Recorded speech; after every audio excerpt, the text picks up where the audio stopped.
Hey, what's up you guys? Dr. Sharma here, and today I'm going to start a interesting sort of thing. I'm going to go for a 5-day fast. Now, I tried this recently and it only really lasted a couple days. It is really hard, and really the idea behind this is to force your body into go to autophagy, meaning when your body goes into a really low caloric state, it sort of has to eat itself and eat sort of cells that aren't really providing that much energy for the body, that are sort of expending too much energy unnecessarily because your body really has to hunker down and save its energy stores. Now, your body really gets rid of glycogen stores pretty quickly in 24 to 48 hours, at which point your body starts to transition into ketosis. Now, your body really breaks down glycogen stores pretty early on, between 24 and 48 hours, at which point ketosis really starts to provide your body with the energy that it needs. As a physician, I really have to urge you to go see your doctor and get a medical checkup before you do any sort of eccentric diet, such as fasting or even changing your diet significantly with just the food that you eat. These sorts of fad diets can be really detrimental. They can really hurt some people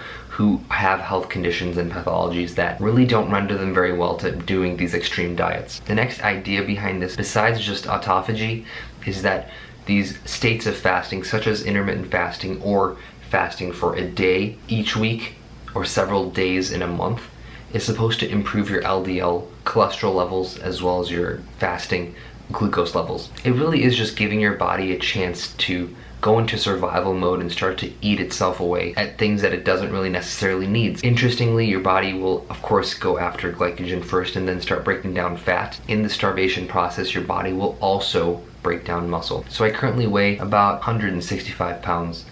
They say you need about 3,500 calories to essentially lose a pound of fat. Not really sure about all the numbers, but I'm going to be going through each and every day about how I feel. That's really going to be the most important part. I also have my lipids and hemoglobin A1C before this fast, and then I'm going to see what they look like afterwards, see how I feel, you know, just how you feel your whole body and how much I weigh afterward. Alright, so it's day one, and I think this is going to be the easy part because I had been fasting until I totally broke it, so I feel like I'm going to be okay for at least this first day. I would say the hardest thing about fasting is going to be falling asleep at night, to be honest, because you're so used to, I feel like, eating a lot at night and then being able to go to bed while you're on a full stomach, and that's going to be really the hardest part. Those of you who are interested in fasting every now and then, you're probably thinking, how am I going to start fasting for 5 days to a week straight? That's definitely not what I would recommend. You could probably try intermittent fasting at first, which is basically not eating for 16 hours. That's also pretty hard when you eat meals pretty often. I actually used to do that myself, and it's actually not bad. And there's also been studies that have shown that if you fast for 16 hours, it's also going to show an improvement of LDL levels as well as your fasting glucose levels. But if you're going to be fasting for longer than that and you're like, hey, no, I want to do the real deal, start with 1 day. And again, you have to see your doctor before you do this. I urge you to do that. An eccentric diet, such as this one. I also have decided to keep working out during this fast. I think that's maybe a little bit extreme, but I'm trying to accelerate the starvation mode. I'm trying to really accelerate my body into going into ketogenesis. I've done this before, and I feel like I know when my body starts to go into it and starts breaking down fat because my breath starts to change odor, I guess. I know that sounds really weird, but start to essentially taste keto acids that are inside your blood. Now, I definitely feel that urge to eat sometimes, especially when I start smelling really good food around the cafeteria around lunchtime, but I'm going to fight that urge. I'm going to get to 5 days this time, and I'm going to drink a lot of water. So it's day 2, and I'll be honest, this is kind of getting harder. Not gonna lie, sometimes I'll have episodes where I sort of feel out of energy, but I gotta like really pick myself up. And I already had that thing that I was talking about, the change of breath sort of thing, where your body's sort of going into ketosis. Anyway, funny thing happened today. I was driving to work and I saw a guy on the street panhandling essentially and asking for money. So I'll be honest, I stopped the car on the side. It was at a stop sign. And I had some change and gave it to him and just asked him, I was like, hey, you haven't eaten in a couple days, right? And he says, no. I mean, these people who are like homeless because sort of starved for quite a few days in a row. So then it maybe sort of like was like belittling. It was like, oh my gosh, like, why is this such a big deal that, you know, people go starving all the time? We hear about people in different countries, third world countries, who even in our own country, down the street from me, well, maybe not directly down the street from me, but very close to me, there's people just starving for food, and it was a little bit eye-opening. And now I feel like I'm getting really into this. Maybe this is what's going on, like, while I'm, you know, fasting. Like, I'm starting to think a little bit more about the implications of our society and how much we have an emphasis on eating. But it really made me appreciate what I have, and that we, without even thinking, we have the ability to just eat whatever we want, whenever we want. I think that's a double-edged sword. I think there's pros and cons to that. The pro is that, you know, we have the ability to just, when you are hungry, go ahead and eat. But the con is that it's so readily available. It really opens up the ability for people who may already have a little bit of an addictive personality, or really wouldn't be able to control themselves eating. It opens up the door for things like diabetes and weight gain and obesity, which is already becoming a huge issue and huge pandemic in America. Anyway, back to the fast. Do I feel good? Yeah, I definitely feel moments where I'm out of energy. I have also been working out every single one of these days. Don't know if you're going to. I think maybe working out a little bit less. I'm not going as hard as I otherwise would, but this is actually not bad. So it's day 3 and I'm definitely starting to feel a bit tired, but I think I just need more sleep. And you'll notice that when you do this sort of fast, you will probably need more sleep, and just remember to keep drinking water. That's super important as well. I also forgot to mention that you're totally allowed to drink coffee and tea as long as they're or 0 calories essentially. Again, similar to yesterday, there are times I'm just sort of feeling completely out of energy, but I think I'm just gonna try to sleep it off and see if I feel better. But just wanna let you guys know how I'm feeling on day 3 of the fast.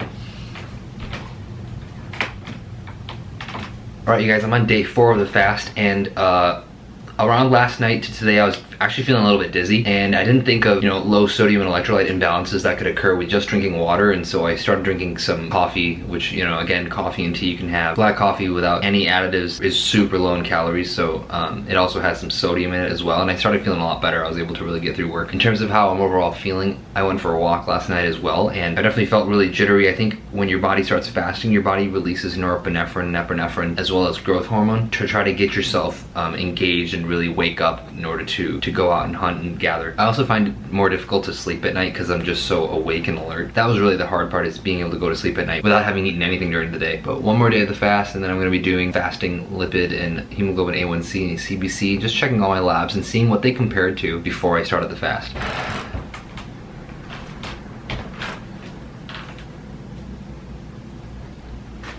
Yeah, not gonna lie, it's definitely getting hard between day 3 and day 4. You just think of food constantly, but once you get over that, you start to feel better. I don't know, that's something that's hard to get over. I'm like, when I'm talking to friends or family, I'm like, hey, so what are you eating today? I just want to know about it, and then I start thinking about it, but try to brush those ideas off, and I've got another 24 hours to go. And day 5 of the fast is done. Last night was a super struggle actually falling asleep, and today was a huge struggle getting through work. I had to literally take a nap right afterwards because I was so tired. But let's see what this lab work shows, and let's talk a little bit more about the research.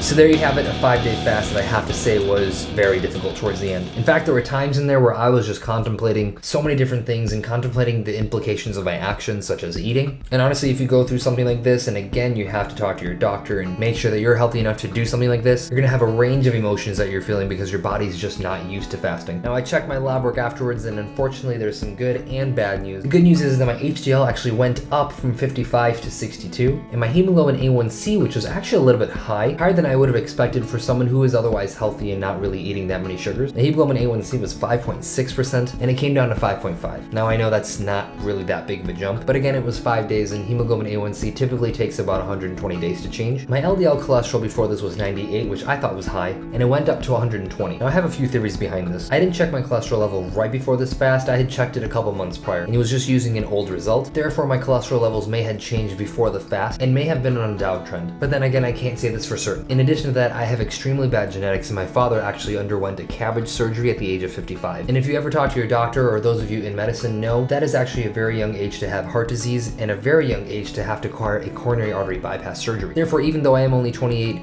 things like my hemoglobin A1C and LDL cholesterol are high, which could be related to a combination of bad genetics in my diet, one of which I can try to control and that I'm trying to improve. Now, I think the increase in the HDL and decrease in the hemoglobin A1C are definitely big pluses, and I was happy to see them. And an article by Santos et al., titled "The Impact of Intermittent Fasting on the Lipid Profile," discusses that there is a slight reduction in LDL levels with an associated increase in HDL levels, but highlights the caveat that there really needs to be more research done with larger sample sizes. In addition, many of the data collections that this article reviews are studies on people who are quote-unquote healthy going under the intermittent fast and who were not on a statin or fibrate or had any issues with their lipid levels, such as dyslipidemia. In fact, contrasting this, a Kanji study actually included people with dyslipidemia, which means high cholesterol levels requiring either a statin or a fibrate to help control that. And the studies of intermittent fasting in those patients actually did not show a favorable benefit in lowering LDL or raising HDL in both men and women. That may reiterate the fact that this usually shows improvement in usually healthy individuals who are not on a statin or fibrate, also highlighting the necessity to talk to your doctor before you start any sort of eccentric diet. Many of the reviews articles out there are really studying intermittent fasting in the setting of Ramadan, and once we can have larger sample sizes to study from, I think we can more confidently say whether or not intermittent fasting or long-term fasting,